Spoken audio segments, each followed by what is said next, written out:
que hemos tenido, Lucas capítulo 3.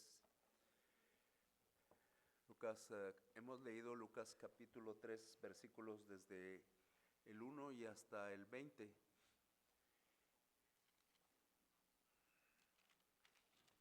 ¿Qué buscamos nosotros aquí? ¿Qué buscamos nosotros entender? ¿Cómo podemos exaltar el nombre de Cristo a través de esta lectura? Siempre es lo que nosotros buscamos en la Biblia.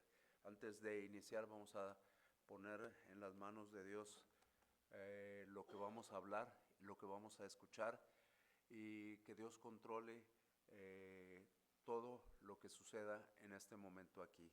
Señor Dios, Padre Celestial, gracias te estamos dando en este momento porque tú eres bueno con nosotros, tú nos sustentas, tú nos proteges, tú estás con nosotros y Señor, tú quieres que nosotros entendamos tu dirección, tú quieres que nosotros tomemos decisiones en relación a tu deseo, en relación a tu voluntad. Señor, queremos pedirte que nos hagas obedientes en todo momento a lo que es tu deseo, el entender el mensaje que tienes para nosotros, el que nosotros podamos definir nuestro hacer y nuestro quehacer en base a tu deseo, Señor.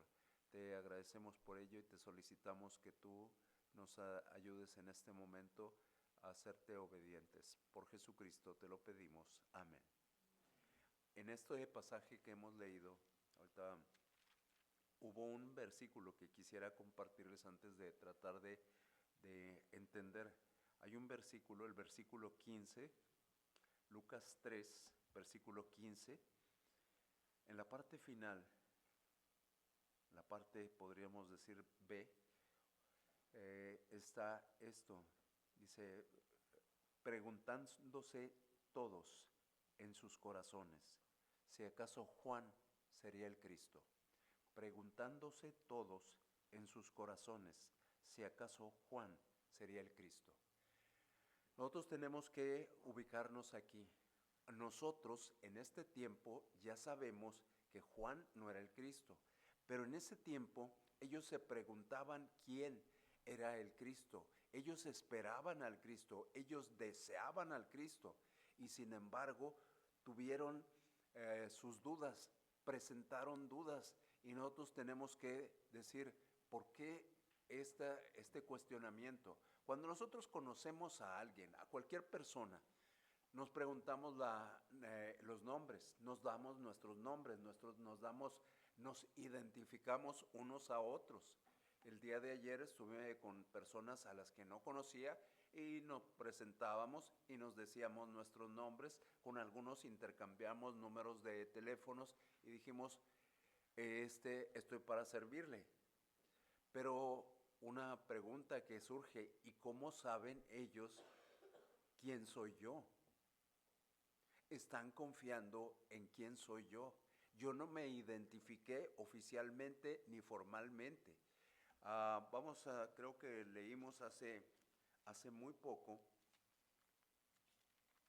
para entender de qué estamos tratando de hablar, Mateo, un versículo de Mateo 16:13. Mateo 16:13 es la parte que quiero leer, es la parte, en mi Biblia está en rojo. ¿Quién dicen los hombres que es el Hijo del Hombre? ¿Quién dicen los hombres que es el Hijo del Hombre? Aquí estamos nosotros y nosotros estamos intentando, si a nosotros nos preguntan, ¿quién dicen los hombres que es Jesús el Mesías? ¿Cómo vamos a demostrar nosotros que Jesús, al que nosotros llamamos el Mesías, realmente es el único Salvador, es el Hijo de Dios? Nosotros hemos leído solamente una parte de lo que deberíamos leer. Si nosotros queremos defender la identidad de Jesucristo, tenemos que conocer básicamente el capítulo 3 de este evangelio, porque este nos va a ayudar muchísimo a poder dar el conocimiento pleno a las personas de quién es el Salvador del mundo, de quién es el Mesías. Entonces, aquí nos vamos a encontrar nosotros lo tenemos que analizar. Nosotros leímos solo una parte, del 1 al 20. En esa parte tenemos el testimonio del pueblo, pero luego tenemos otras dos secciones que no hemos visto, que voy a describir y espero poder verlas. También tenemos el testimonio del Padre y tenemos la prueba de que Jesús es el Hijo de Dios y nuestro Salvador. Esto es todo el capítulo 3, solamente 3 secciones, pero 3 secciones muy amplias porque están hablando de cómo demostrar que Jesús es el Cristo, cómo demostrar que Jesús es el Mesías, cómo poder nosotros afirmarlo, cómo poder decirle a las personas, este Jesús de quien de quien tomamos el nombre, de quien vivimos esta temporada, porque también tenemos que hacernos una pregunta. En esta temporada se da mucha efervescencia por lo que se celebra, pero más que celebrar, creo que deberíamos vivir el evento que estamos compartiendo. ¿Cuál es el evento que estamos compartiendo? El Señor Jesucristo, obediente a su Padre, tomó forma humana para pagar por mi pecado y por tu pecado. Eso es lo que deberíamos vivir, y no solamente en esta temporada, sino en todo el año. Nosotros nos enfocamos en lo que sucede en esta temporada y recordamos con mucha intensidad, y no está mal. Yo no tengo problema con la temporada. Antes de que digan que me molesta la temporada, de ninguna manera, la disfruto. Pero tenemos que ubicarnos. No necesitamos que personas externas vengan a decirnos que Jesús es el Cristo. Nosotros estamos convencidos, y estamos convencidos porque hemos meditado en Lucas 3 en muchas ocasiones. Todos comenzamos a leer la Biblia, leemos los evangelios porque son las partes sencillas, es la parte que nos agrada, es la parte que no nos genera conflicto. La historia del ministerio terrenal del Señor Jesucristo, la historia de la vida de Jesucristo, el testimonio visible de lo que Jesucristo hizo, el testimonio escrito e histórico para nosotros. Entonces, primero vamos a ver esto, el qué dice la gente. ¿Qué dice la gente? Y ahí hemos leído los versículos del 3, desde el 1 y hasta el 20, pero vamos a desglosarlos un poquito. Vamos a desglosarlos en versículo 1 y 2. Dice, en el año 15 del imperio de Tiberio César, siendo gobernador de Judea, Poncio Pilato y Herodes, tetrarca de Galilea, y su hermano Felipe, tetrarca de Iturea, de la provincia de Traconite, y Lisanias, tetrarca de Abilinia, y siendo sumos sacerdotes Anás y Caifás, vino palabra de Dios a Juan, hijo de Zacarías, en el desierto. Ahí nosotros tenemos primero el contexto de lo que está sucediendo, el contexto público, el escenario de lo que estaba sucediendo. Entonces nos damos cuenta de cosas importantes, historicidad. Nosotros tenemos datos que nos demuestran que el Señor Jesucristo fue una persona histórica, una persona verídica. No es algo que podamos dudar. Tenemos las evidencias, nos dan evidencias, quién estaba gobernando aquí, quién estaba gobernando acá, quién estaba en este otro sitio. Y entonces aquí lo que vemos, existía una jerarquía política que nosotros la identificamos, nosotros la buscamos, y nosotros podemos decir, este es el tiempo. Entonces, eso es lo que nosotros nos damos cuenta de el testimonio de ese contexto histórico. La época de Jesús fue una época muy especial, una época en la cual, dice el versículo 2, vino palabra de Dios a Juan, hijo de Zacarías, en el desierto. Vino palabra de Dios. Esto es importante. Hasta estas pequeñas palabras son importantes para nosotros porque analizamos y decimos, no fueron los argumentos de Juan, fue la palabra de Dios que llegó a él, la que él compartió a quienes estaban ahí. La palabra de Dios llegó a él y llega a nosotros. No llegó a las personas importantes. Ahí estaban mencionados 2 sacerdotes, sacerdotes de oficio, sacerdotes de renombre. Y sin embargo, la palabra de Dios no llegó a ellos. Llegó a alguien del pueblo, alguien que se movía entre las personas. Llega a este Juan, hijo de Zacarías. Entonces, esto nos da una información tremenda. ¿Qué tenía que hacer Juan? Cuando nosotros nos llega palabra de Dios, lo que tenemos que hacer es entregar la palabra de Dios. A todos nosotros nos ha llegado palabra de Dios. ¿Qué tenemos que hacer con la palabra de Dios? Tenemos que almacenarla, tenemos que cuidarla, tenemos que guardarla, tenemos que ocultarla, tenemos que recordar. La palabra de Dios es dada a nosotros con un propósito. Este evangelio, cuando nosotros disfrutamos el evangelio de Lucas, porque realmente lo disfrutamos, nos damos cuenta de una cosa bien importante. En el evangelio de Lucas, los pequeños, los olvidados, los sin nombre, los ocultos son los héroes. Eso es lo que nos damos cuenta aquí.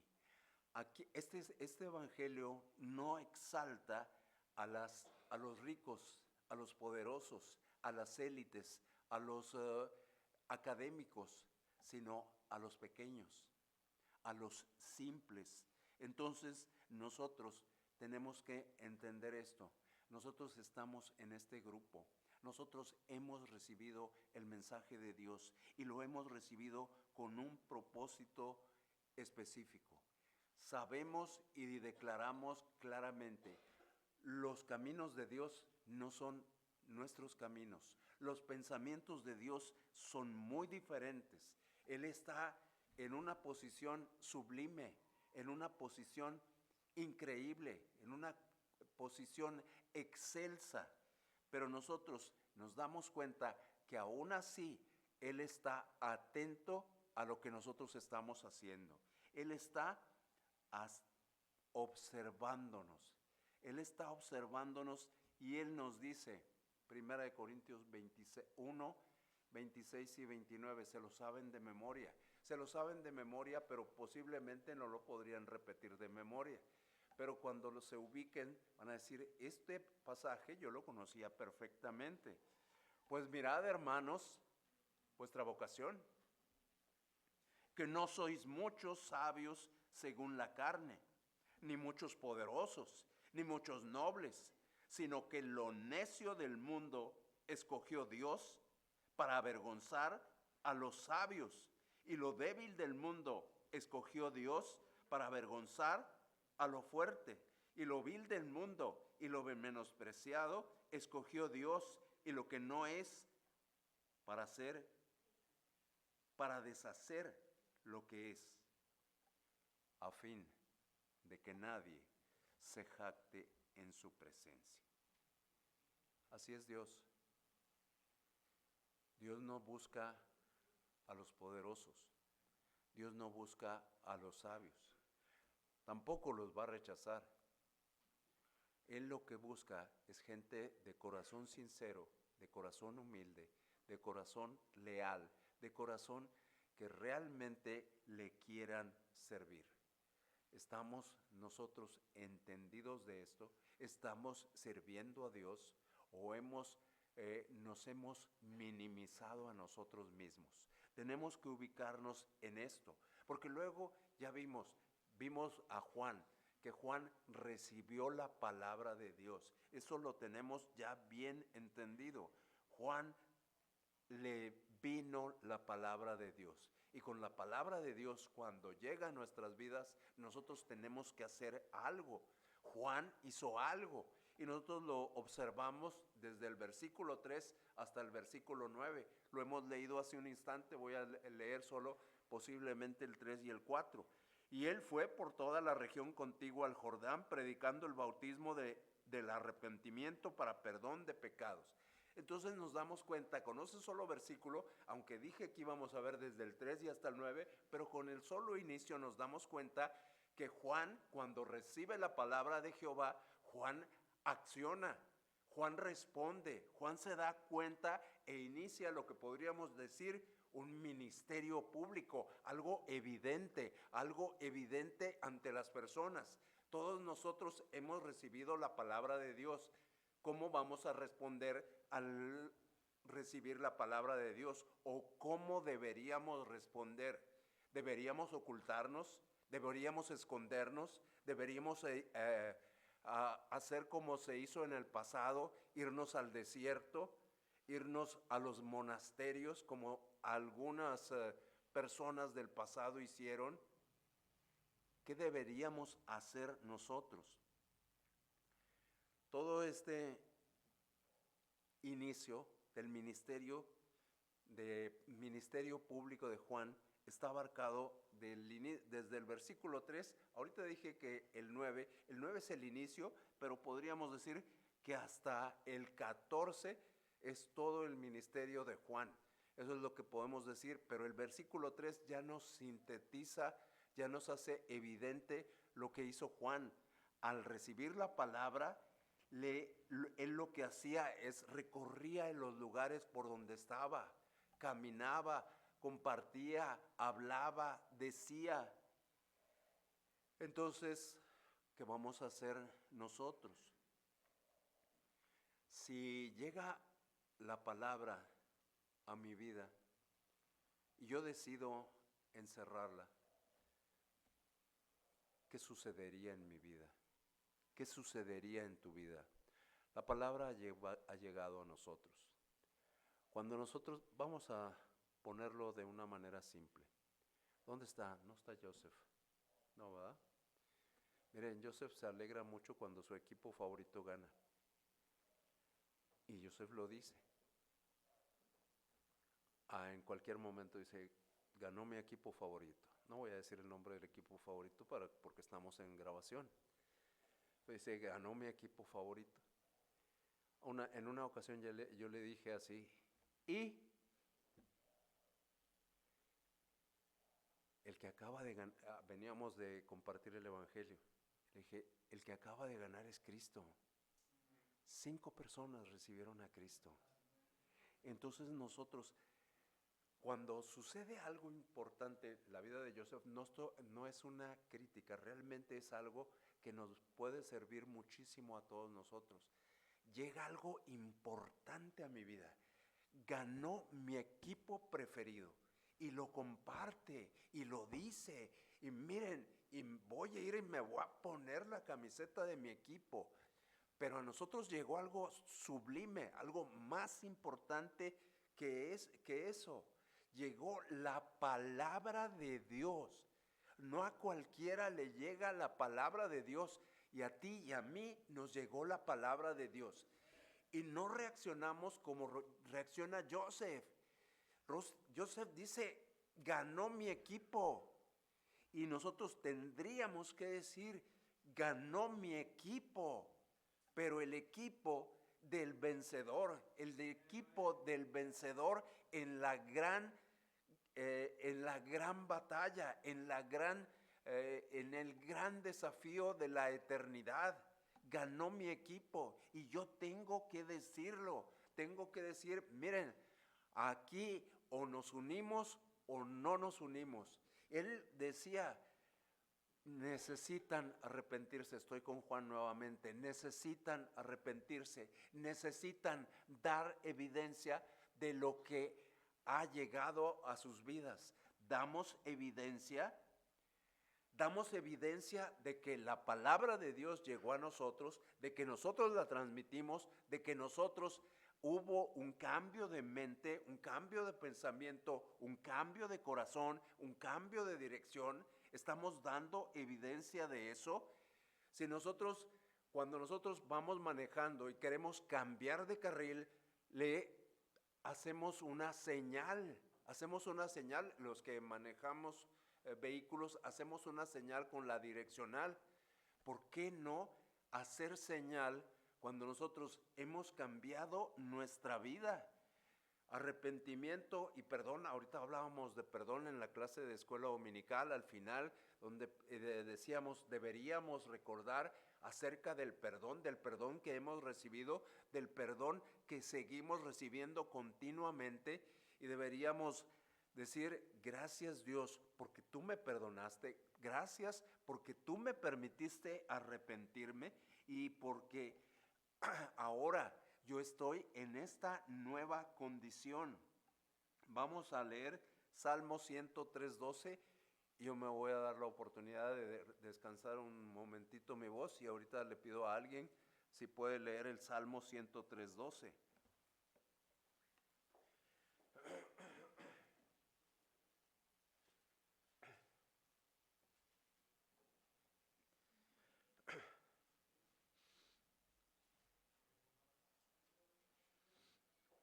¿Alguien que me pueda ayudar?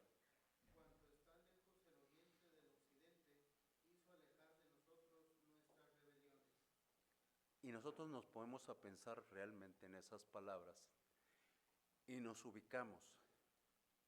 Poéticamente se oye muy hermoso, pero ¿qué tan cerca está ¿cuáles eran? El oriente y el occidente. ¿Qué tan cerca están? Si nosotros meditamos, es una distancia enorme, nada más geográficamente. Y luego, si nosotros vemos la segunda parte de lo que acabamos de leer, nos damos cuenta de cuán amoroso, cuán bondadoso, cuán misericordioso es Dios. Dice, hizo alejar de nosotros nuestro pecado. Es decir, nuestro pecado estaba aquí, junto a mí, pero una vez que Él vino a nuestras vidas, se fue. Está lejos, está alejado, pero nosotros tenemos que seguir avanzando. El recibir el mensaje de Dios fue la primera etapa de todo un proceso que estamos desarrollando y que hemos venido desarrollando hace un año, hace 2 años, hace 30 años, hace cerca de 40 años, y nos damos cuenta que de Él no solamente habla, sino de Él también se habló. De Él se habló previamente por lo que tenía que hacer Él. Y nosotros ahí es donde nosotros pensamos, de mí no se habló. ¿Realmente nos ubicamos en que de mí no se habló? Isaías 44. Estamos en lo que Él está compartiendo. ¿Qué iba a hacer Él en su vida? Isaías nos dijo que iba a haber alguien que iba a preparar el camino del Señor. ¿Y ese alguien lo tienes, Diego? 44. Todo valle sea alzado, y bájese todo monte y collado, y lo torcido se enderece, y lo áspero se allane. ¿Qué está haciendo? Él está preparando, lo que está preparando es lo que venía después de Él. Lo que venía después de Él es Jesucristo. Jesucristo, nosotros estamos tratando de vivir la Navidad, la natividad, la encarnación de Cristo en nuestras vidas, no solo diciembre, sino todas nuestras vidas. ¿Qué tenemos que hacer? Tenemos que anunciar que Jesucristo viene. Aquella vez vino físicamente, esta vez también lo va a hacer, pero lo va a hacer con un propósito diferente. Lo va a hacer y nosotros tenemos ese conocimiento. Lo que nosotros tenemos que hacer es compartir ese conocimiento con otros para que esos otros arreglen sus vidas, para que esos otros compartan, primero reaccionen como Dios quiere que reaccionen y después hagan exactamente lo que nosotros tenemos que estar haciendo en este momento. ¿Qué hizo él? Se paró y compartió. ¿Qué hacemos nosotros? Estamos haciendo lo mismo. Hace algún tiempo yo compartía con alguien, no voy a mencionar las marcas, pero yo decía, mira, yo te aseguro que, y dije el nombre de uno de ustedes, y dije, te aseguro que en toda la semana habla de Jesucristo. Te aseguro que no viene los fines de semana. El sábado él no está aquí porque no puede estar aquí. Pero te lo aseguro, te lo aseguro, te lo aseguro, que todos los días, cada día de perdido a uno le habla. Y yo no estoy pegado a él. Yo no lo estoy observando y lo estoy vigilando. Pero estoy seguro que cada día le habla a uno. De perdido a uno. Entonces nosotros no nos vamos a andar vigilando. Miren, allá no traigo maletín. ¿Alguien trae un maletín? Bueno, imagínense el maletín. Imagínense el maletín, un maletín negro. Ah, ya va Félix Acosta a conseguir el maletín.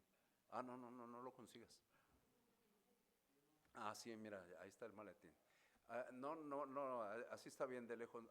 Trae un maletín.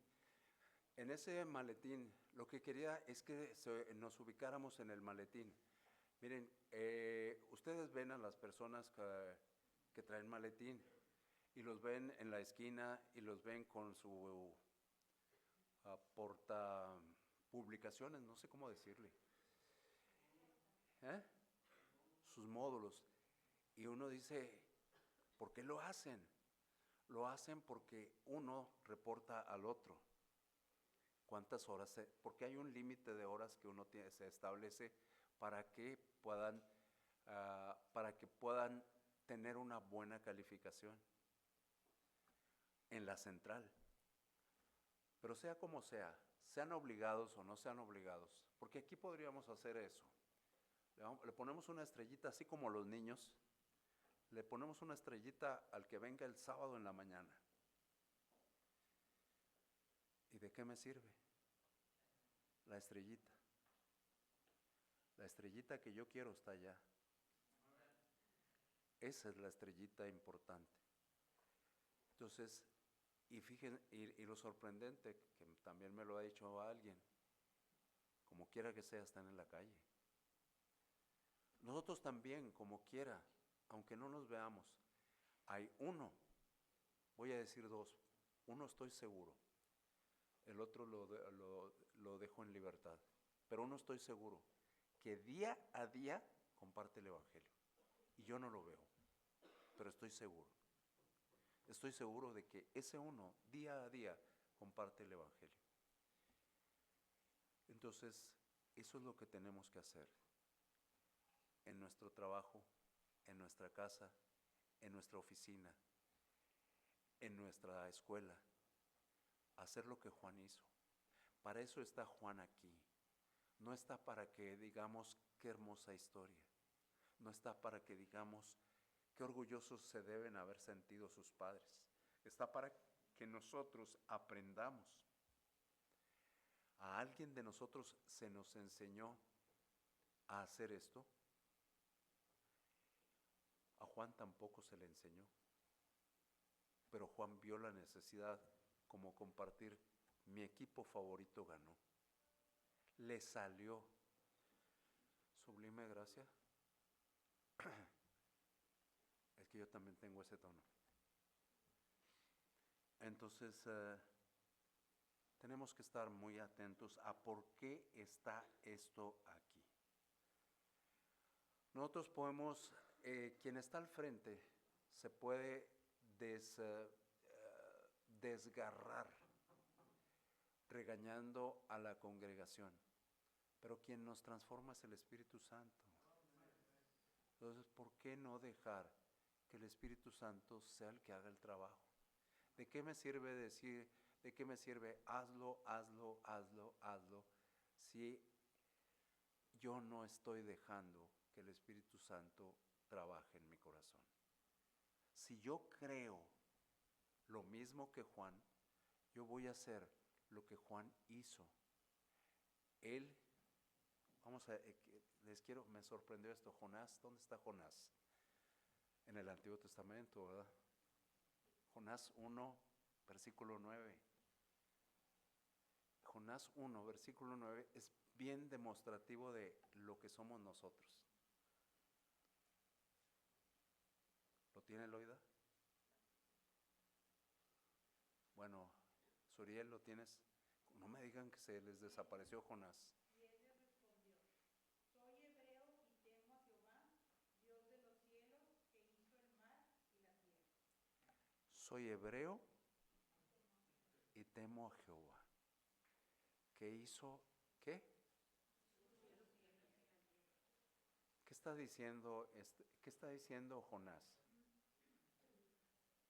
¿Qué está diciendo Jonás? Jonás está diciendo, yo sé, yo conozco, yo tengo un conocimiento increíble de quién es Dios. Y también dice, y temo a Dios. Y si revisamos Jonás 1.9, ¿qué estaba haciendo Jonás en el 1.9? ¿Qué estaba haciendo? Huyendo. El conocedor, el que tenía el conocimiento pleno, total y absoluto. Y nosotros nos acordamos de Crónicas 14:25, donde dice que él era profeta de Dios. Entonces no era una persona así cualquiera, sino que era alguien que había sido usado por Dios, alguien que conocía de cerca a Dios y que sin embargo estaba huyendo. Entonces nosotros tenemos que tener cuidado. Nosotros podríamos caer en una situación de esa magnitud. Nosotros realmente estamos aquí y podemos decir, y conocemos mucho y sabemos mucho de la palabra y la podemos repetir de memoria en muchos elementos. Pero vemos a Jonás, el profeta de Dios, Jonás, quien sabe quién es Dios, quien lo identifica, quien identifica su voz, quien repite su voz, quien teme a Dios, quien sabe las cualidades de Dios, huyendo. Lo que hizo otro hombre,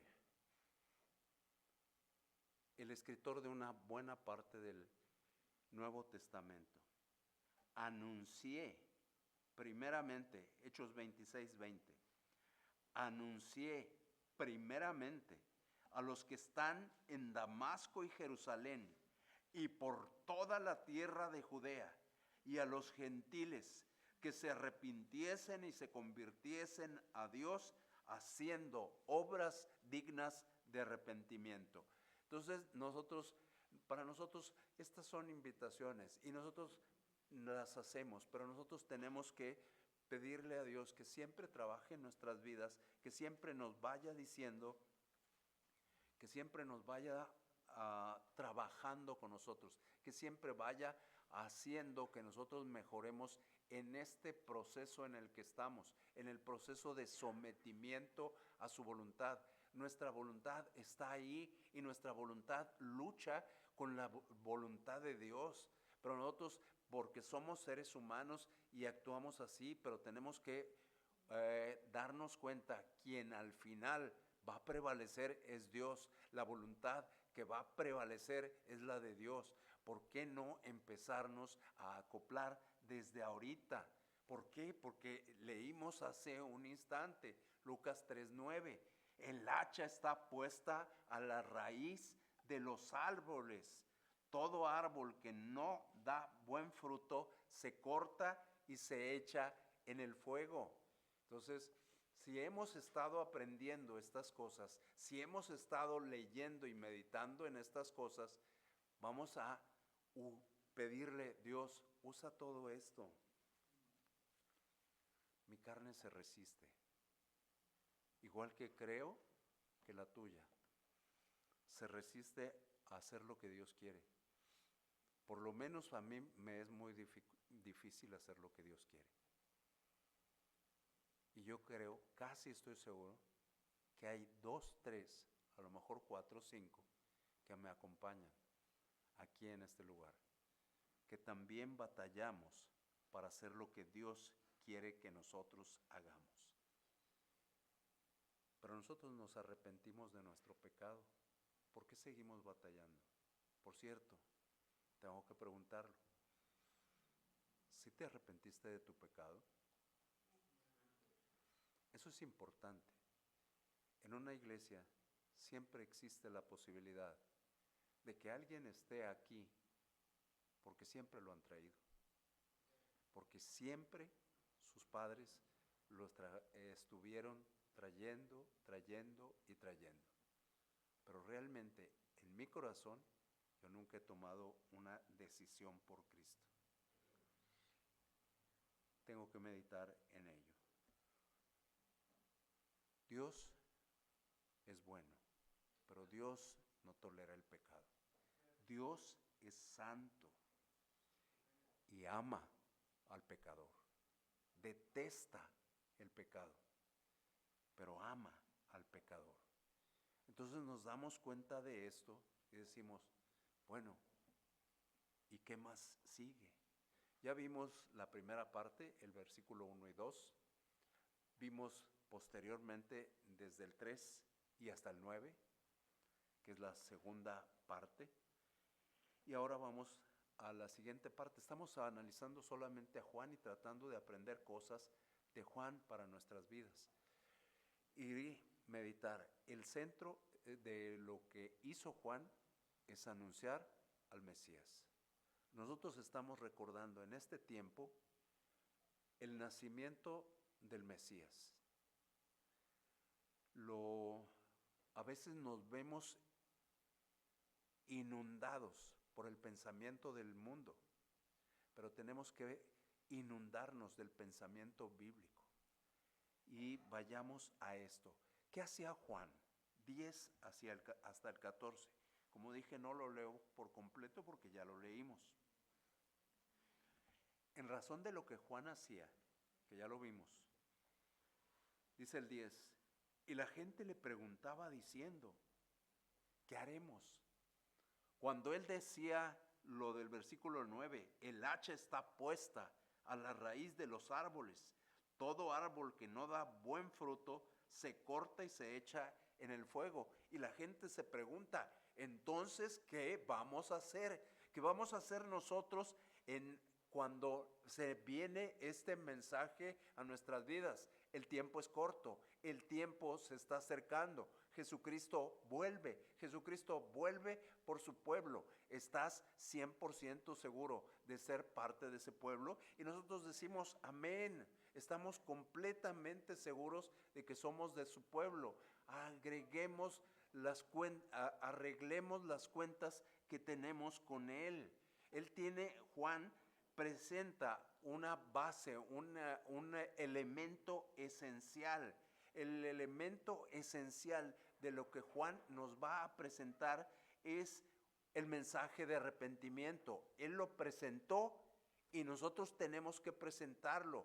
Pero nosotros tenemos que recordar, nosotros no vamos como jueces, nosotros vamos como bendecidos, como quienes recibieron también la bendición de ser perdonados, también la bendición de que ante nuestro arrepentimiento Dios nos perdonó.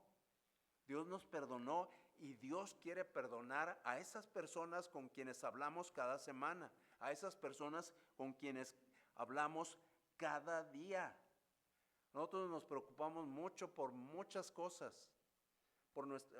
Volviendo al equipo favorito, nos preocupamos por nuestro equipo favorito, nos preocupamos porque si mi corbata va con mi pantalón, si mi cinto van con mis zapatos.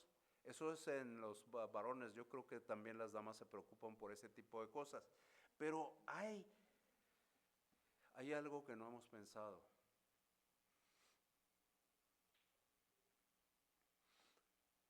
Me voy a ir a esto, perdón.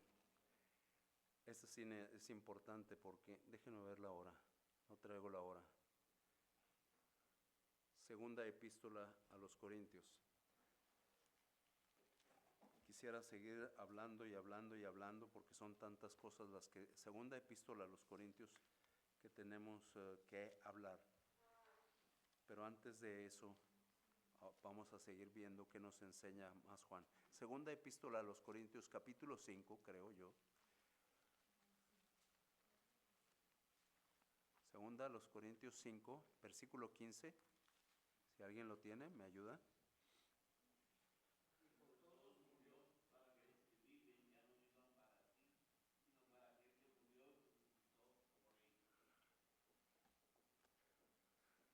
¿Lo observamos? ¿Pero lo observamos?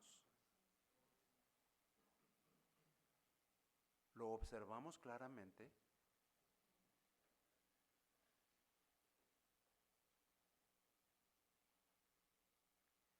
Porque ese es un mensaje tremendo.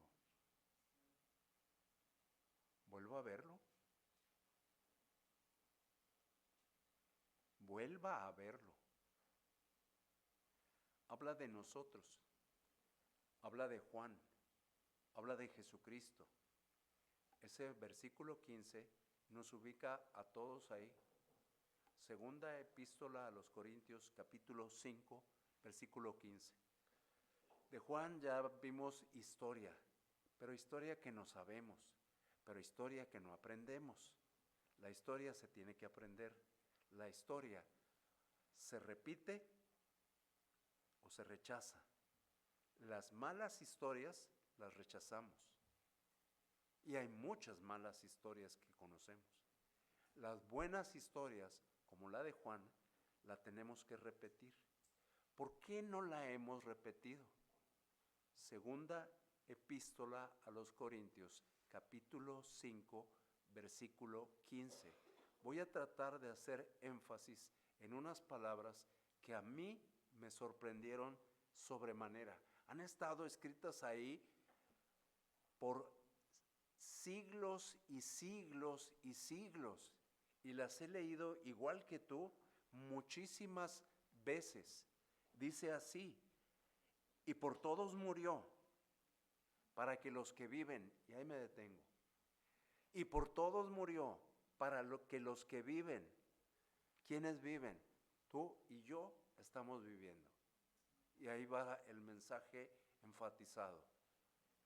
Ya no vivan para sí. Ya no vivan para sí. Ya no vivan para sí. Ya no vivan para sí. Ya no vivan para sí.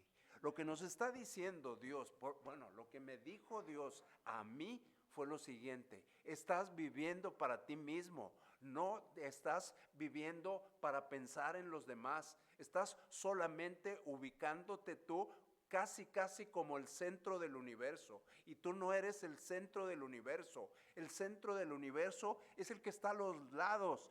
Dice, por todos murió. ¿Quién fue el que murió? Jesucristo. Ese es el centro del universo, no eres tú. Ya deja de vivir tú, ya deja tu egoísmo, ya deja de estar tú en el centro. Dice, vive para aquel que murió, vive para aquel que murió. Eso es lo que yo tengo que hacer, vivir para Cristo. Y dice, murió, pero no está muerto, resucitó por ti y por mí para demostrarnos que Él es Dios. Por Él tenemos que vivir, para Él tenemos que vivir, para Él tenemos que actuar, para Él tenemos que vivir esta temporada, no solo en este mes, sino vivir esta temporada cada día de nuestras vidas. Que en la Navidad yo viva la Navidad todos los días de mi vida. Jesucristo tomó forma humana para sacrificarse por mí y también por ti. Y eso no es suficiente, eso no es sorprendente, eso no es increíble, eso no es maravilloso, lo es.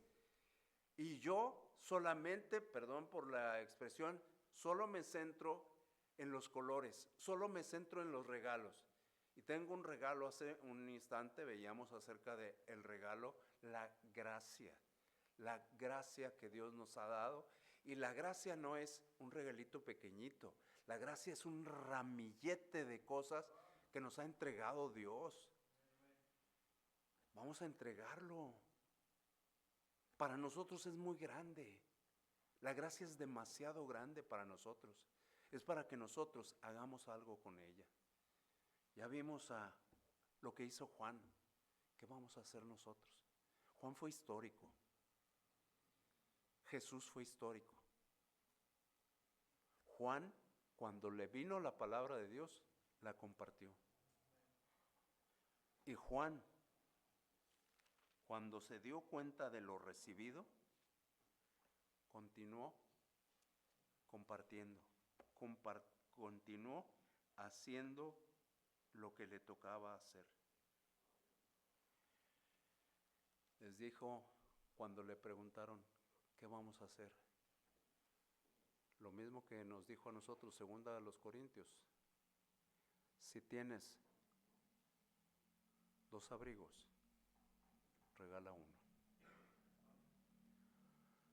Si tienes la salvación que es tan grande, compártela. Si tienes de comer, compártelo. Y nosotros a veces nos centramos en lo físico,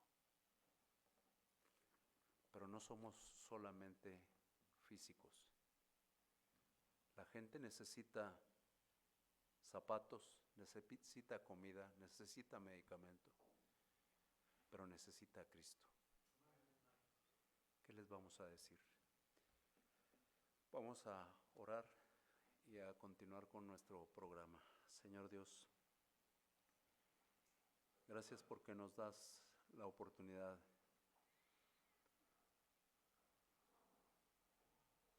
de ya no centrarnos en nosotros mismos, de pensar en los otros, de actuar como Juan,